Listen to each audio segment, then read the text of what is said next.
അസ്സലാമു അലൈക്കും വറഹ്മത്തുള്ളാഹി കൈഫ് ഹാലിക്കും യാ ഇഖ്വാനി തമാം.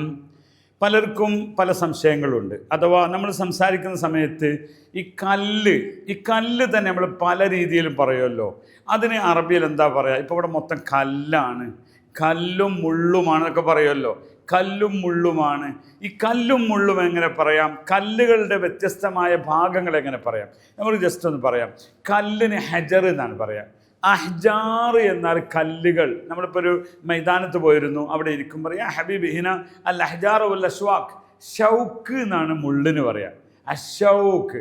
ഇപ്പം നമ്മുടെ മീനിൻ്റെ മുള്ളു കുത്തി അറിയില്ല, മീനിൻ്റെ മുള്ളു കുത്തി എന്നങ്ങനെ പറയാം ഷൗക്ക്. വല്ലാഹി അസാബനി ഷൗക്ക് അല്ല സമക്, ഷൗക്ക് അസമക്. അതിന് മുള്ളുകുത്തി എന്നൊക്കെ പറയാം. മുള്ളിന് സത്യം പറഞ്ഞാൽ യഥാർത്ഥ മരത്തിന് മുള്ളിനാണ് ഷൗക്ക് പറയാറുള്ളത്. അപ്പോൾ ഷൗക്കത്തല്ല കേട്ടോ, ഷൗക്ക് എന്ന് പറയാം, ഷൗക്ക് മുള്ള. അതുകൊണ്ട് തന്നെ അഷ്വാക്ക് എന്നൊക്കെ പറയും. അപ്പോൾ ഒക്കെ ഷൗക്ക് മുള്ളാണ്. അതവിടെ നിൽക്കട്ടെ, നമ്മുടെ സബ്ജക്റ്റ് അല്ല. ഹജറി എന്നാൽ എന്താണ്? ഹജറി എന്നാൽ എന്താണ്? ഹജറി എന്നാൽ കല്ലാണ്. അഹ്ജാർ കല്ലുകൾ, അഹ്ജാർ കബീർ, വലിയ വലിയ കല്ലുകളാണ് നമ്മുടെയൊക്കെ ഭൂമിയിലുള്ളത് എന്ന് പറയാം. ഓക്കെ, മറ്റൊന്ന് ഇതിൽ പാറ. ഇപ്പം കിണർ കുഴിച്ചു, അതിൽ മൊത്തം സഹ്റ. സഹ്റ എന്ന കരിമ്പാറയാണ്.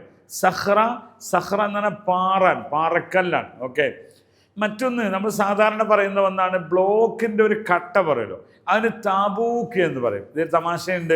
ഒരാൾ, നമ്മളിപ്പോൾ സാധാരണ മലയാളത്തിൽ പറയാറുണ്ട് കിഡ്നിയിൽ കല്ലുണ്ട്, സ്റ്റോൺ ഉണ്ട്, അതാണ് ഇപ്പോൾ ഒരു അസുഖം. ഈ കിഡ്നിയിൽ അല്ലെങ്കിൽ മൂത്രത്തിൽ കല്ലുണ്ട് എന്നൊക്കെ പറയുമല്ലോ. അതിന് ഒരാൾ പറഞ്ഞു ഫി താബൂക്ക് ജുവാൻ. താബൂക്ക് എന്ന് പറഞ്ഞാൽ സിമെൻറ്റിൻ്റെ ബ്ലോക്കിന് പറയുന്നൊരു പേരാണ് താബൂക്ക് എന്ന് പറയും. അത് ഒരു ലോക്കൽസ് സാധാരണക്കാർ പറയുന്നൊരു വേർഡാണ്. അപ്പോൾ പിന്നെ ഒരു ചോദ്യമുള്ളത്, കിഡ്നിയിലെ സ്റ്റോണിന് എന്താ പറയേണ്ടത്? അതിന് ചെറിയ കല്ലുകൾക്ക് അറബിയിലൊരു പേരുണ്ട്, ഹെസ എന്നാണ് പേര്. എന്താണ് ഹെസ? ഫി ഹെസ ഫിൽക്കില, ഫി ഹെസ ഫിൽക്കില. ഹെസ എന്ന് പറഞ്ഞാൽ ചെറിയ സ്റ്റോൺ ഉണ്ട്. നമ്മൾ ചെരക്കല്ല് പോലത്തെ ചെറിയ കല്ലുകൾക്കാണ് ഹെസ എന്ന് പറയാറുള്ളത്. അത് സബ ഹെസവാത്ത് എന്ന് പറയും. ഇപ്പോൾ ഈ മക്കയിലൊക്കെ വന്ന സമയത്ത് ഷെയ്ത്താനെ കല്ലെറിയുന്ന, ജംറകളെ കല്ലെറിയുന്ന അവിടെ പറയാനുള്ളത് ഹജറി എന്ന് പറയൂല, മലയാളത്തിൽ കല്ലെറിയാന്ന് പറയും. അറബിയിൽ അങ്ങനെ പറയാം റമ്യുൽ ജിമാർ എന്ന് പറയും. എന്നിട്ട് പറയൽ ഹെസവാത്ത് ബിസലാസ സബ ഹെസയാത്ത് എന്ന് പറയാം. 7 ചെറിയ കല്ലുകളെ കൊണ്ട്, ചെരക്കല്ല് എന്നൊക്കെ പറയുമല്ലോ, അതാണ്. ഇതിൻ്റെ അവസാനം മണൽത്തരിക്ക് റംല് എന്നാണ് പറയാം. അത് ചെറിയ കല്ലുകളുടെ പൊടിക്ക് എന്ത് പറയാം? റിമാൽ, റംല് എന്ന് പറയും. ഓക്കെ, അപ്പോൾ മണലുകൾക്ക് റംല് എന്നും മൊത്തത്തിൽ കല്ലുകൾക്ക് ഹജറി എന്നും അതിൻ്റെ പ്ലൂറൽ അഹ്ജാറി എന്നും മുള്ളിന് ഷൗക്ക് എന്നും ഇങ്ങനെയൊക്കെ പഠിച്ചില്ലേ? കിട്ടാത്ത വേർഡ് തന്നെയല്ലത്. അങ്ങനെ നിങ്ങൾ കമൻറ്റ് ചെയ്യണം, മിണ്ടാതെ കേട്ടുപോകരുത്. ഷൗക്ക് എന്ന് പറയും.